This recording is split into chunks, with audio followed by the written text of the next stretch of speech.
Yeah. I got it on, I got it turned on here. Yeah, I got it turned on. You hear me? Norman's got to cut me on back there, preacher. Brother Norman. On? Not on yet? It's not on one. Okay, Kevin. Is it on? On now?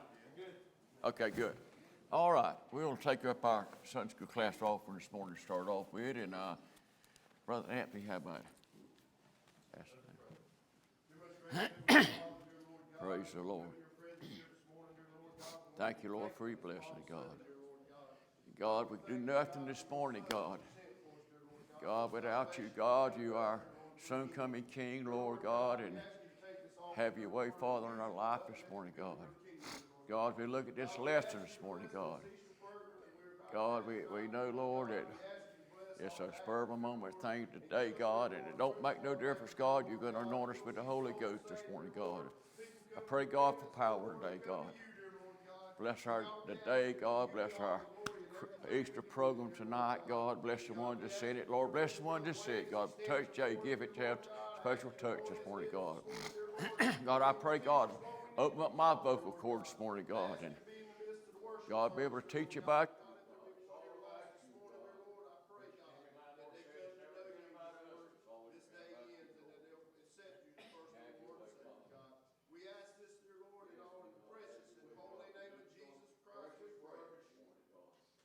Have your way, God. Amen. Praise the Lord this morning. Good being God's house this morning, and had a little change of plans ever since I've been at Evergreen here. Even when Jay was teaching back in the back there, he wanted me to teach the Easter lessons. But today's not an Easter lesson. Today is Palm Sunday. And but pray for me this morning. I had that Easter lesson studied, and Jay's a little bit under the weather. You know, he's Joseph in our Easter program, so remember him in prayer. I think Adam had got this here sniffle to start off with, and Jay got it. For some reason this morning, I woke up with it this morning. But you know what? I'm going to expound God's precious word today, and I had really planned on talking about Jesus' tomb. But today is Palm Sunday. This coming week is Passion Week. And what I'm going to talk about this morning, I'll teach next week the lesson I have been working on, Jesus' tomb. But today I'm going to talk about Jesus' trial. And I've got a lot of verses. Usually I don't read this much. You know, we know that, we get there in a men's fellowship meeting and look at the book of John. We don't read a couple of verses. Expound it. And today is so much Jewish history and Roman history involved. But you know what? What gave me this thought years ago, a good friend of mine, y'all remember Preacher Billy Fields? Me and Preacher Billy Fields fell right. He was a Manly player, and I was Jay Bird's somewhat Manly player, used to be anyway. But he played Manly, and I just fell in love with Preacher Billy. But I like Preacher Billy singing.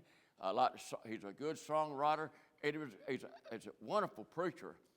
And I heard him preach a message one time. He said, Jesus was before Pilate, but before it got over, Pilate was before Jesus.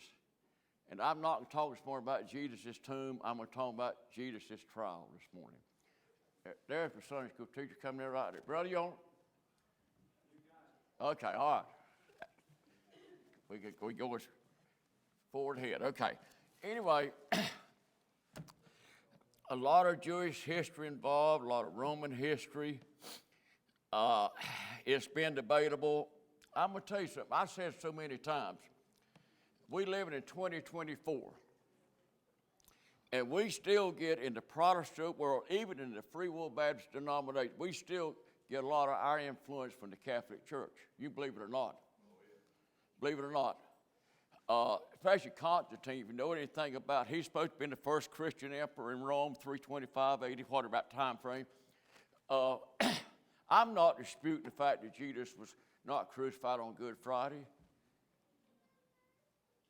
if you give me about 2 hours, me and Preacher Dave, and Jay, I'm sure, can expound this thing that Jesus was crucified on Nisan 14th.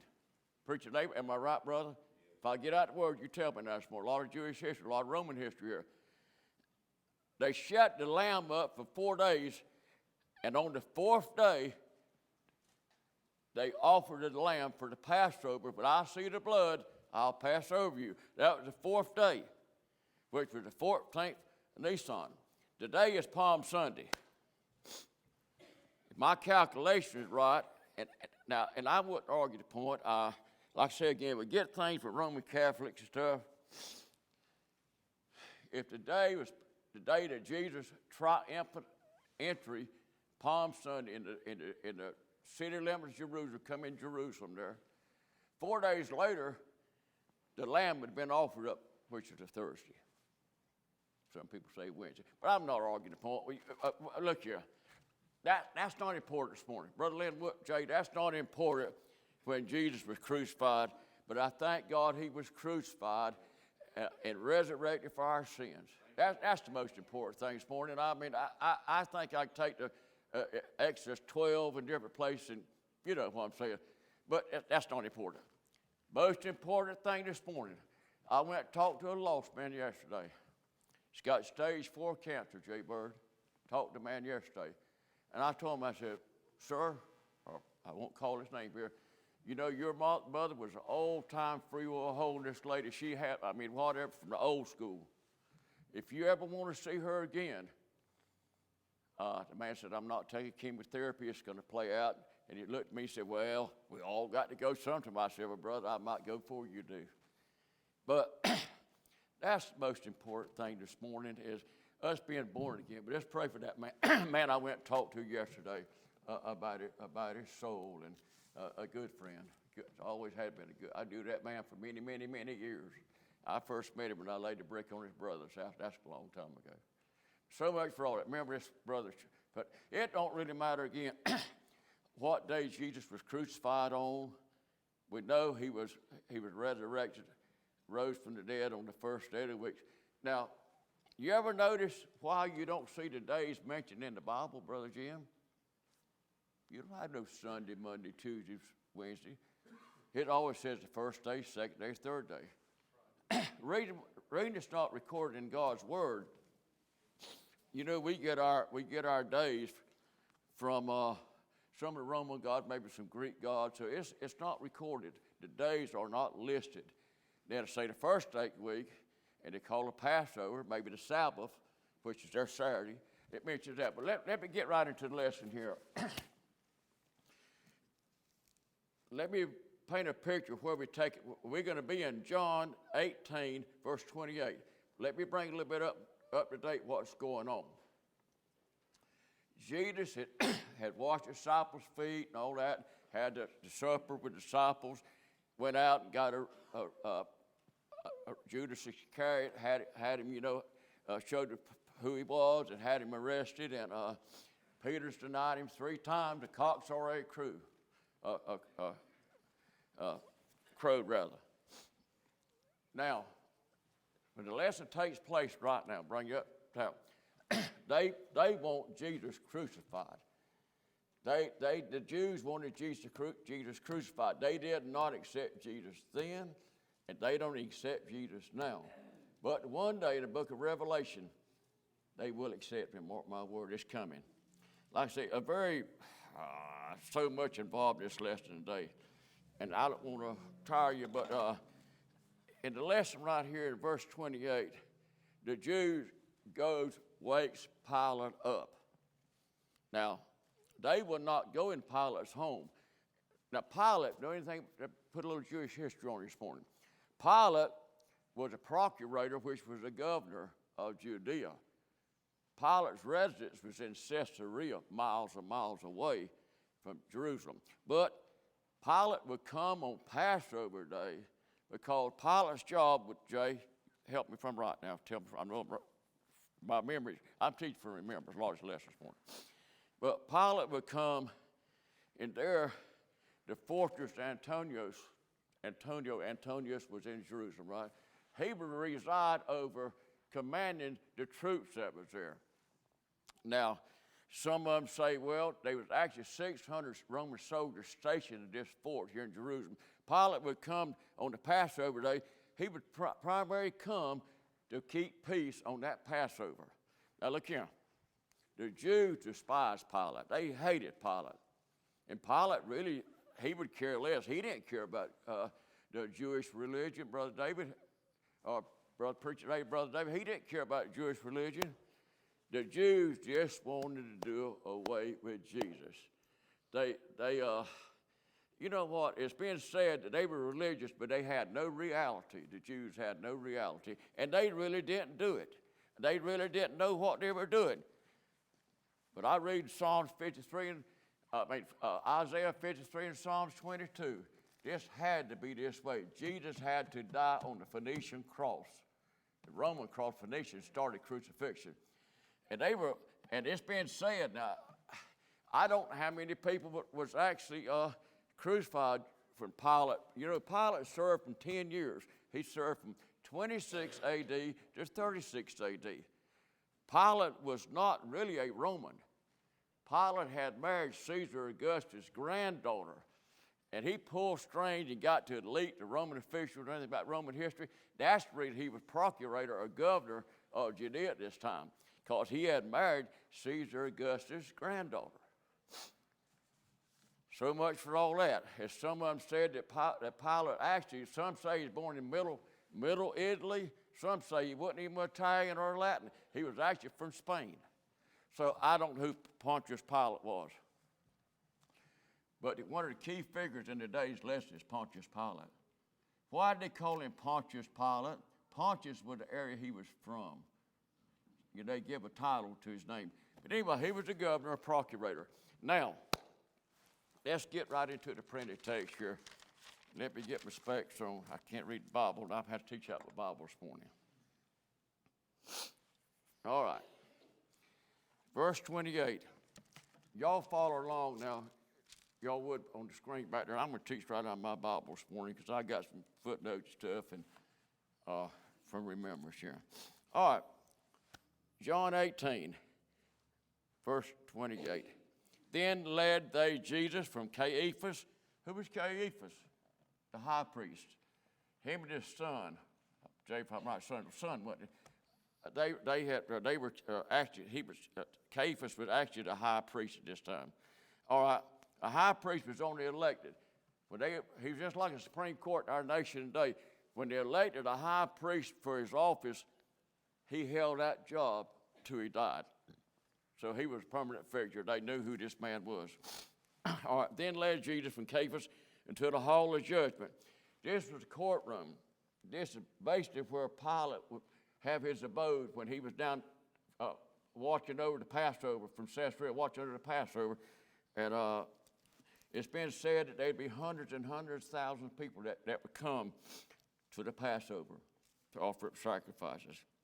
Josephus said, Preacher David, I stood behind Josephus and Tacitus, Jewish writers back in the days. They said it might have been 250,000 lambs sacrificed. I can't imagine that. It's beyond our knowledge how many days. And I will throw one historical Jewish fact in there. People say one Passover. No, they had two Passovers sometime. They had a preparation day, two Passovers, and three Passovers. Am I right? Would that be an expression, what, the three Passovers on certain time frames? Am I right? I believe I'm right about that. Anyway, so a lot was going on. They were busy around the temple. So anyway, they led Jesus and carried him to the hall of judgment, and it was early. Most scholars say from 3 to 6 o'clock in the morning time. So they had to wake Pilate up. Now, they were not going to where Pilate lived at, because they would be ceremonially unclean. The Passover was getting ready to start. They were getting ready to offer up sacrifices. You know, they were so religious, but yet no reality. How many people, Brother Danny, you notice the days that way? They were religious. Oh, yeah, they got all kind of religion, but yet they overlooked the most important thing. Dorothy sings that song, Don't Overlook Salvation. They were overlooking salvation. They were religious, but religious is the biggest enemy the Christian world has, is religion. You people say, well, riches and other things. No, religion is our biggest enemy this morning. We fight is religion. And that's what's wrong with the Jews, religion, but no reality. All right, the Bible says in verse 28, I'll paraphrase some of this. You look down latter part of verse 38, lest they should be defiled for their Passovers. They're getting ready to eat the Passover. All right, so them knocking. Now, I'm going to read between some of the lines this morning. Now, you put yourself in the situation that supposedly had been. Pilate then went out unto them. If you know this story, I'm going to go as far as I can, and then we'll call time. Pilate would go in, he would go out. He would go in, he'd go out. Preacher David back and forth. Pilate. The Jews would not go in there where he lived. They were ceremonial. They didn't want to be unclean. All right, Pilate went out to them and said, look here, what accusation you got against this man? Now look here. When Jesus rode in 4 days, 6, whatever days prior to the Passover, Pilate probably was already in Jerusalem when Jesus come in. Now, Pilate knew about Jesus. You read the story very carefully. Read every sentence, every verse, break down every word. Pilate had to know about Jesus. Now, he didn't know who Jesus was. Probably had never met Jesus. But his reputation, can you prove that point? Yes, I can. Pilate sends Jesus to Herod. Herod said, I want to know, I heard all about him. Now, who was Herod? Herod was the king of Israel. And procurator, Pilate was just a governor. If you know anything about the story, Pilate and Herod was bitter enemies. They wouldn't even speak, but they got together to accomplish Jesus' crucifixion. Herod had heard about Jesus. If Herod had heard about him, being a completely king of Israel, Brother Darrell, you know good and well the governor of Judea over Jerusalem had heard about Jesus. Had he ever seen Jesus? I don't know. Who knows? Bible don't say. You can fill in the blanks to read in between the lines if you want to. The story forms for him if you want to. But Pilate said, what accusation you got against this man? And they, verse 30, and they answered and said unto him, if he were not a malefactor. That's the word we don't use. Now, but tell you what we do use. We use the word criminal, don't we? He was a criminal. Malefactor means criminal. If he were not a criminal, a malefactor, we would not have delivered him up unto thee. What was Jesus guilty of? A good friend of mine, a Baptist preacher, played music with him years ago, Brother Timus Cribb. He did a recitation called Guilty of Love in the First Degree. Jesus was guilty, Brother Allen, of love in the first degree. That's the only accusation. He was just guilty of love. You know, they had to go out and go out and go out in the trial, one thing and another. Now, all 4 Gospels talks about Jesus' trial and the tomb. They couldn't find anybody. Finally, they went and paid 2 people to say, this man done this right here. They had paid people because it took two witnesses to do anything in the court of law, in the Jewish law. It took two witnesses. So what has Jesus done? He's a malefactor. He's a criminal. We want to do away with him. In verse 31, now Pilate, you see the conversation. I'm doing this story for him this morning, very simple. Verse 31, you see the conversation between the Jews and the procurator, the governor Pilate. Then said Pilate to them, take you him, or take him. Look at verse 31, 31. And judge him according to your law. And Pilate knew this right here. The Jews therefore said unto him, just the Sanhedrin, these are the ones that made the law, the chief priests, the leaders of Jews. The Jews therefore said unto him, it's not lawful for us to put any man to death. Now, it was, but it wasn't. Let me say this right here. Fill this bank. Oh, this is good pork right here. The Jews had authority outside the city, Preacher Day, but they could stone somebody, couldn't you? The Jews could do it. Point in case, Stephen was the first deacon, he's the first martyr. So Stephen was stoned. But they could not put this man to death on the Passover. Keep in mind, God is, in God's providential way, he's pinpointed Jesus had to be crucified according to the scripture, right? Yeah, the Jews might have drug him outside and they could have stoned him probably, whatever. But he had to be crucified. So the Roman crucified anybody that wasn't Roman citizens. They beheaded Roman citizens. That's the reason they say that Paul was beheaded because he was a Roman citizen. That's the reason Paul was beheaded in Rome. But they drowned the slaves. They drowned the slaves. The Roman government drowned slaves. They crucified anybody that wasn't Romans, but yet they beheaded a Roman citizen. I was going to throw that point in there. All right, verse 31. It's not lawful to put any man to death. Verse 32. And this is what John, right, many years later, after Matthew, Mark, and Luke had already been wrote. John throws this verse 32 in. It says, that the saying of Jesus might be fulfilled, signifying what death he should die. Jesus couldn't have been beheaded. He couldn't have been drowned. He had to be crucified. That was what God has set up for the foundation of the world, for sins of then and sins now for us. Now, let's go through this kind of rapidly here. Verse 33, then Pilate entered to the judgment hall again. He goes back in the judgment hall and called Jesus and said unto him, art thou the king of the Jews? He had heard he was a king. You remember the day is Palm Sunday. Pray for him. I'm having trouble with my throat. Anyway, pray for me. Jesus had come in on a donkey as a Prince of Peace. Hosanna. Blessed who come in the name of the Lord. They had laid down the palm branches. The same Jews probably maybe a week or 5 or 6 days earlier had done this to Jesus. Now they wanted to say crucify him. Now when King Herod come in, he would come in on a white horse. And you know it's amazing. I've studied eschatology, just studied end time events. Herod's symbol, the Roman Empire symbol was an eagle, the same thing our country has.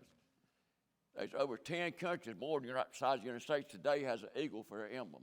But here come Herod come in riding on a white horse, and everybody bowing down, worshiping the eagle, the flags, eagles flying everywhere. That's the reason Pilate said, are you a king? You're a king. Let's keep on going. It's a story for him this morning. Pray for me. I want to teach this so bad this morning. Verse 33 again. Then Pilate entered to the judgment hall again and called Jesus and said unto them, art thou the king of the Jews? Verse 34. Jesus answered him, says, thou didst think of thyself, or did others tell it of thee? Do you know that for yourself, or you know about it before? That's what he's saying in verse 34 here. Then Pilate looked at him and said, look here, am I a Jew? Now you can see Pilate, as the story unfolds, Brother Danny, you can see Pilate sees no fault in Jesus. But Pilate is starting to use sarcasm. I don't have many questions, maybe 7 questions saying whatever.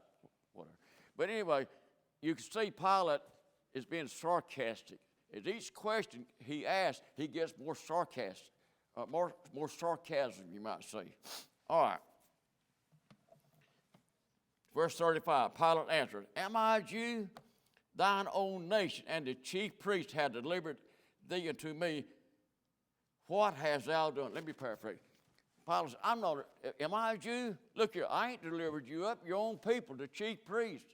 They the one deliver it. The Sanhedrin, they come here.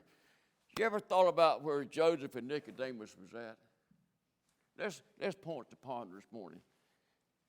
I believe they was right there. But I'm going to tell you what, I do not believe that Nicodemus saw to crucify him. I don't think Joseph Arimathea, I don't think Joseph ought to crucify him. You could, like I said, like Preacher David said, sometimes everything's not black and white, you had to read into things. But Let's continue on with the story. Pilate said, verse 30, what you done? He hadn't done anything. And Jesus, look at Jesus being a perfect gentleman.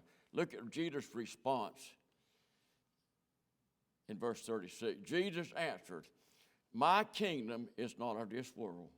If my kingdom were of this world, then would my servants fight, that I should not be delivered to the Jews. But now is my kingdom not from hence. Hence is old English word for here. My kingdom's not here.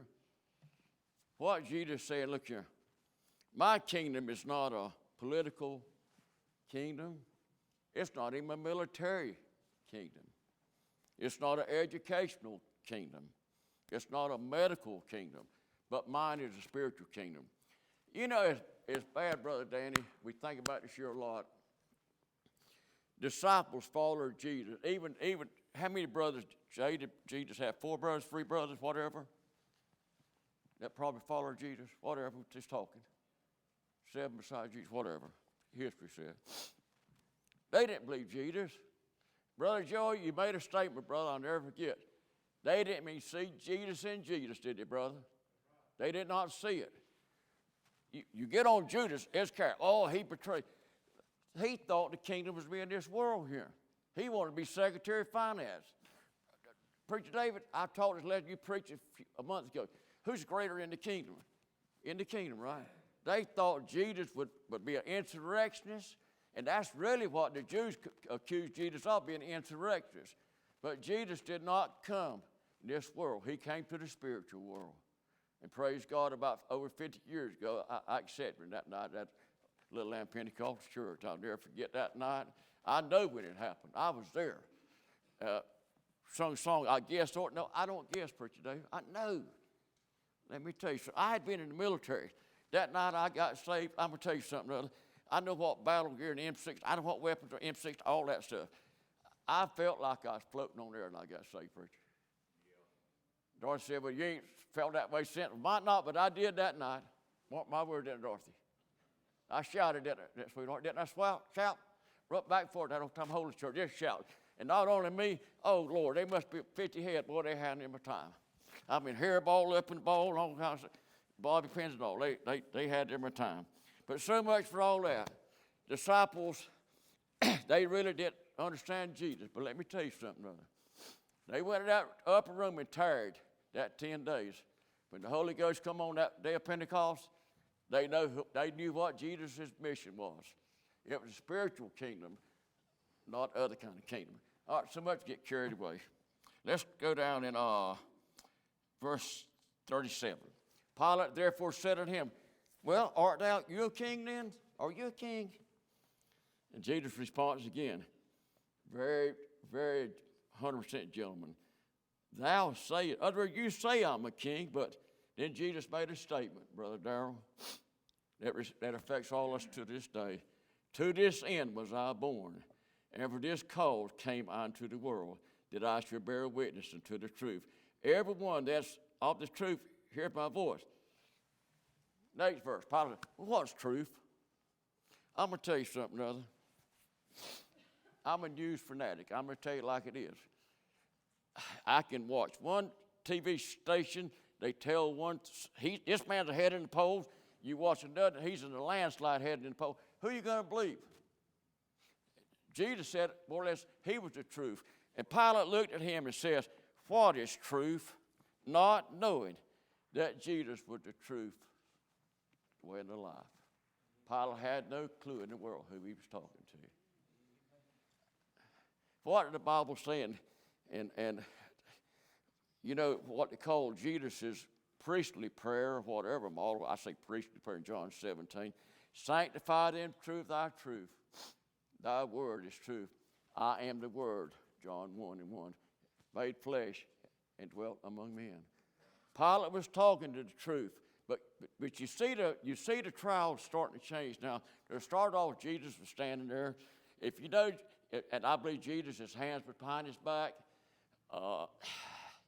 He really hadn't done a lot of bad things. I really think in that garden they beat Jesus. I know they had his hands tied behind his back, but he hadn't had the crown of thorns yet now. That's coming on, but I probably won't get there today. Never get there. But anyway, Pilate said, what is truth? Pilate didn't know that he was actually talking to one that was the truth. There's so many fake stuff today. No wonder that Jesus said, I'm running rabbit this morning. There's so much. Jay Burr need a garage sale on a brother. You remember that? That's a long story. Anyway, there's so much running through my mind, and actually my mind is working faster than my mouth if there's such sense as that. But there's so much I want to bring this morning out this lesson here. So many things this morning. But now you see the trial changing. Started off with it's Jesus before Pilate. Now it's getting ready to be Pilate before Jesus. Preacher Billy Fields preached that sermon years ago. That's what's getting ready to happen. It's already happened this morning. Hope you get some out of this lesson this morning. My broken remorse. And Pilate said, verse 38, Pilate said unto him, well, what is truth? And when he had said this, he went out again, back and forth. The Jews would not come in to him, but Pilate went out to them, back and forth, back and forth. Pilate went out there. They thought they was too good. They'd be defiled if they went in there. All right, anyway, verse 38, Pilate said, I don't find no fault in this man. I don't find no fault in him. No, it says, I find in him no fault at all. At all. Verse 39. But when Pilate said, well, you got a custom. It's been said that Pilate actually resorted to one of his chief military officials, one that was commander there at that fort. This is history, says it. What they supposed to do, and said that the colonel or whatever, the leader of the cohort said, Italian cohort, said, sir, it's, Jews have got a custom that they release one person on Passover. That's what that verse 39 means here. But you have a custom that I should release unto you one at the Passover. Will you therefore that I should release unto you king? Or to add Pilate asked the question, you want me to release Jesus, the king of the Jews? Verse 40. Look at verse 40. Then cried they all again. They had been crying this before, hadn't they, Brother Danny? They cried they all again, saying, not this man, but Barabbas. Now Barabbas was a robber. What is so coincidental between Jesus' name and Barabbas? Same person. Did you know that? Let's break this word down. Barabbas. I heard Jay taught me this first time years ago, Jay, at the Bible school. You was teaching, I'll never forget how you said the bar meant son. I did not know that. He and I just started Langston Bible. I didn't know that. But Bar-ab, father, us. Barabbas, son of father. But you know what? Little did they know there was another man getting ready on trial and get ready to be crucified. He was a Barabbas. He was son of the Father. I thought that's mighty good. I mean, for me, I thought that was good. Now think about it. Barabbas, son of Father, but Jesus, Barabbas, son of the Father. I thought that was a good point there. But anyway, let's keep on going with the story. See where we at now. Verse 19. Now we see what Pilate does. Chapter 19, verse 1. There you go. Then Pilate therefore took Jesus and scourged him. We know there's 39 legs, cat o' nine tails. We all know the story about that. In verse 2, and the soldiers platted a crown of thorns and put it on his head, and they put him on a purple robe. If you like anything about Roman history, the Roman soldier was the toughest soldier that's ever been trained in the history of the world. You know, I don't know how many veterans we got in here, but the veterans in here, whatever, I call names, we all went to boot camp, training whatever weapons and whatever and all that stuff. It was a walk in the park compared to the way the Roman soldiers were trained. They would take a Roman soldier, Jay, you probably noticed, they'd take a Roman soldier out in the field, out in the wilderness, the desert, and let scorpions sting him for their training. Brother David, I wasn't trained strong by the scorpion basic training with you or the other veterans in here, Brother Michael or Bob or whatever, Brother Allen. I wasn't done that. The Roman soldier was the best trained soldier, endured hardships. So they loved what they were doing. They planted that crown of 9 thorns, crown of thorns rather. History says the thorns were at least 4 inches long, maybe 5 inches long. The thorn bush was actually grew everywhere, Jerusalem being a dry place. They begun to cut it. They didn't put a diadem or Stephanus crown on him, did he, Preacher David? A crown of thorns. You know, but one day we'll have a crown. How many crowns are in the Bible? Anybody know? Besides Preacher David and Jay? 5, aren't they? Soul winner's crown, righteousness crown, all kind of crowns. But you know what? He wore that crown of thorns so we could wear a diadem or Stephanus diadem, I believe it is. And when we get to heaven, we get to heaven. But these Roman soldiers, they took no mercy on Jesus, and the soldiers planted. You mark my words, they didn't come put this crown down real easy. Planted. I think they jerked it down. Here comes the blood, according to things. All right, and the soldiers planted the crown of thorns and put it on his head. Why did they put a purple robe on Jesus? Royalty. They mocked Jesus. They mocked Jesus. Let me keep on going. I'm stopping about 5 minutes still. But this is a story form here. You can read on 19th chapter, verse by verse by verse. And if you love anything about the Jewish and Roman history, this is for you right here. All right, they put a purple on. And then verse 3, Hail, King of the Jews, and they smote him with their hands.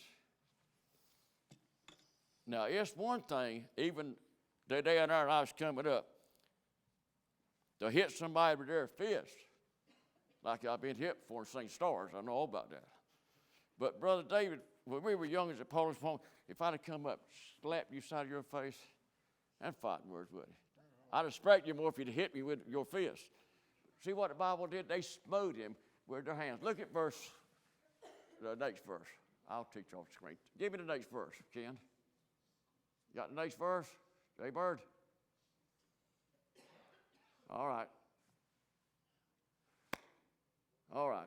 Let me get in the Bible. Look at verse 4 in your Bible. All right. Okay. So much for all that. There they got it. They got it. Okay. Pilate therefore went forth again and said unto them, Behold, I bring him forth to you, that you may know that I find no fault in him. Pilate, no way in the world Pilate could see any fault in this man. What had he done? He hadn't robbed the First National Bank in Jerusalem. He hadn't went to school and shot people. No mass shootings at the mall. He hadn't done anything. Pilate said, look, I don't find no fault in this man. Look at this man here. I don't see no fault in him. Look at the next verse. We'll keep on going. Verse 5. There you go. Then came Jesus forth, wearing the crown of thorns and the purple robe. And Pilate said unto them, once again, look, behold a man. Behold a man. It's very self-explanatory. Look at verse 6. Keep on going.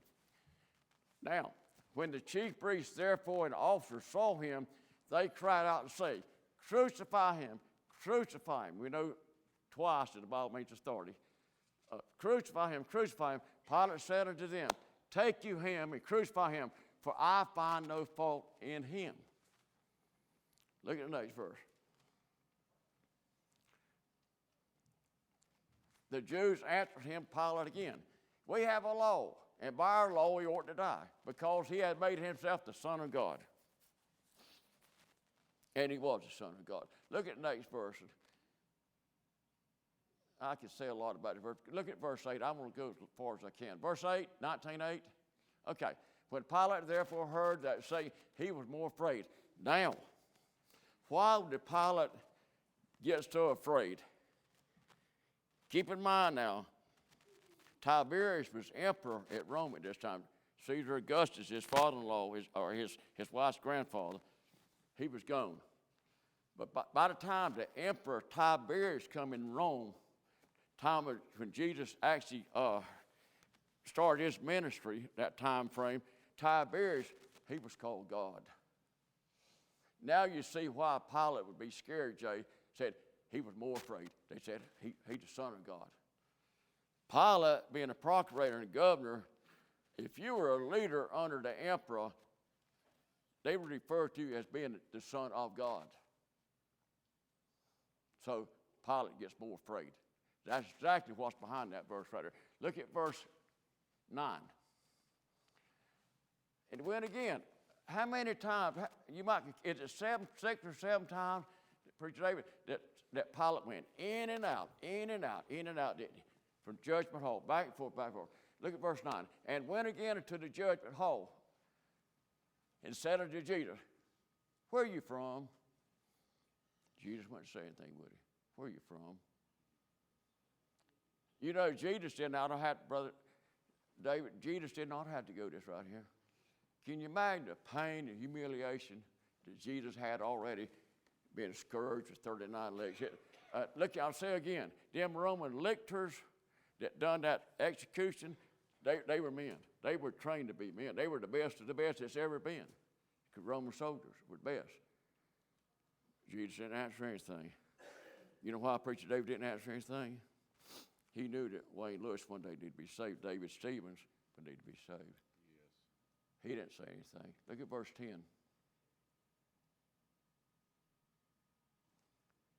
Verse 10 there. All right. Then said Pilate to him, you don't want to speak to me? That's what it says. Speak it out. You don't want to speak to me? Do you want to talk to me? Pilate said more or less paraphrase. You know, I got the authority to set you free, or I can give the order, and you'll be crucified like your Jews want you to be. Look at verse 11. That's what that verse means. Look at verse 11. Then afterwards, here's what Jesus, being a gentleman still, Jesus said, you know, you don't have the power against me, except more or less my heavenly Father gives you the power. But Jesus made a statement to Pilate, for he that delivers me unto you has the greater sin. And I meant to illustrate this morning. I don't think John tells this story, but one of the Gospels tells it. About that time, some time frame or another, if it was between 3 and 6, when they first started with Pilate, with back and forth in judgment hall, back and forth, back and forth, back and forth, Pilate's wife got up. She said, look here, don't have nothing to do with that just man. Said, I've had a dream last night. Now, she was not a Christian. She was Caesar Augustus' granddaughter. She was Italian. She said, look here, I've had a dream. Don't do anything with that just man. So Pilate calls one of his servants there, one of his staff, one of his bodyguards. You just look at the picture. Bring me a basin of water. They poured water in the basin. Pilate washes his hands, didn't he? And that was kind of a tradition, ancient world. Preacher David, if you wash your hands, that's more or less declaring you be innocent, wouldn't it? More or less. More or less. Now, I don't know where the Bible teaches that. That's just secular history. But that's when Pilate done that. Other Preacher David, if we'd lived in that world back yonder, you said, Brother Wayne, you come rob my milk cow. We'll get for fish. You come got my milk cow. It's missing. Preacher David, I didn't come get no milk cow. And I'd bring me a basin of water. I say, look here, Preacher David, I'm innocent, brother. I did not do that. To the world, to the Jews or Roman citizens there, whatever, the staff Pilate had his bodyguard, that would say, look, I'm innocent. I did not do that. Look here. I'm innocent of this man. I'm just innocent of that man. But you know what? Let's go story on in, verse 12. And from henceforth, from that time on, Pilate tried or sought to release him, but the Jews cried out again. And here's what they said. If you let this man go, Caesar, which is Tiberius, Caesar's not your friend. So whosoever maketh himself a king speaketh against Caesar. Look at verse 13. When Pilate therefore heard that saying, he brought Jesus forth and sat down in the judgment seat. Now he sits down. I think he's been standing up back and forth. He was back and forth, out of court to the judgment seat, back and forth. And sat down in the judgment seat in a place that's called the pavement, the courtroom, but in the Hebrew, Gabbatha. Look at verse 14. And it was the preparation of the Passover about the 6th hour. And he said unto the Jews, behold your king. How many times did he say that? 3 times per day, 4 times, whatever. Behold your king. Look at your king. This is who you want here? Herod's supposed to be our king. This is who you want for king? Look at verse 15. But they cry out, away with him, away with him. Crucify him. Pilate said unto him, shall I crucify your king? The chief priest answered again, more or less again, if you read the story. We ain't got no king but Caesar. They hated Caesar. The Jews, why would the Jews want somebody that dominated the Roman Empire, that dominated them? Look here, if I wanted to preach to David, if I had a sacrifice, and I was a Roman soldier, how about carry that thing for me? You take go to extra mile. That's what the Bible says. Roman citizens, they could do what they wanted to. And it goes much more than just carry the extra mile. That's what it means by that. But the chief priests, they lied. They were so religious, but they were lying. We had no king, but they didn't want Caesar for the king. Herod was the king, Caesar was the emperor. Tiberius was actually Caesar. Caesar's a title, not a name. Or look at verse 16. Then delivered he him, therefore, unto them to be crucified. And they took Jesus and led him away. You know what? I'm so glad he went that extra mile, the old song says, didn't he? Look at verse 17. I'm coming to a close. And he, bearing his cross, went forth to a place called a place to the skull, which is called in Hebrew Golgotha. Why was it called Golgotha? Why was it called a place of skull? I'm going to have to stop right here. I just, whatever. You know, I really think, and this a lot of stuff is history, a lot of stuff is tradition too. It's said when David killed Goliath and cut Goliath's head off, he carried Goliath to the certain hill and he buried Goliath's head there. Now, that ain't been proven. Like I say, a lot of Catholicism teaches history and all kind of stuff, but I can't deny that. You can't neither. Him bearing his cross went forward to the place called the place of the skull, which is called the Hebrew Golgotha. Next week, I've taught today on Jesus on trial. Next week, I want you to study now. It'll be in Matthew next week. We're going to talk about Jesus at the tomb. There's a lot of interesting historical facts, so much stuff in there. So much stuff. Close to say this right here. I've been to Israel twice.